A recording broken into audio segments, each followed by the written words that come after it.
Hi. ఈరోజు బంధాల్ని మనం నిలబెట్టుకోవాలంటే ఏమి విన్నా ఏం చూసినా ఎవరేమన్నా మన గురించి ఏమన్నా బ్యాడ్గా మాట్లాడినా మనం గుడ్డివాళ్ళలాగా మూగవాళ్ళలాగా చెవిటి వాళ్ళలాగా నటించాలి, తప్పదు. అలా ఉందన్నమాట. ఎందుకంటే మన ముందర ఒక మాట మన వెనకల ఒక మాట చెప్తారు అందరూ, చాలా ఉంటుంది అలాంటిది. కాబట్టి ఎవరిని మనం మార్చలేం, ఇది ష్యూర్ అండి. ఎవరిని మనం మార్చలేం. ఎవరి కోసం ఎవరు మారరు.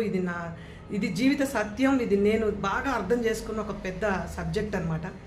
కాబట్టి వాళ్ళ కర్మానికి వాళ్ళని వదిలేస్తే వాళ్ళకి అదృష్టం ఉంటే వాళ్ళు మారే రోజు అంటే ఒకటి వస్తుంది. ఆ రోజే వాళ్ళు మారుతారు. రియలైజ్ అయ్యి ఆ రోజే వాళ్ళు చేసిన తప్పేంది, మంచి చెడ్డేంది అనేది వాళ్ళకి అర్థమవుతుంది. అలాంటి రోజు రావాలి, వాళ్ళు మారాలని మనం కోరుకోవడం తప్ప ఇంకా వాళ్ళు మార్చాలని ప్రయత్నం చేస్తే ఖచ్చితంగా మనం ఇంకొంచెం బ్యాడ్ అవుతూ ఉంటాం అనమాట అని నేను అనుకుంటున్నా. నిజమేనా ఇది? నిజమైతే నిజమని కామెంట్ చేయండి ఫ్రెండ్స్. థ్యాంక్ యూ అండి. Thank you so much.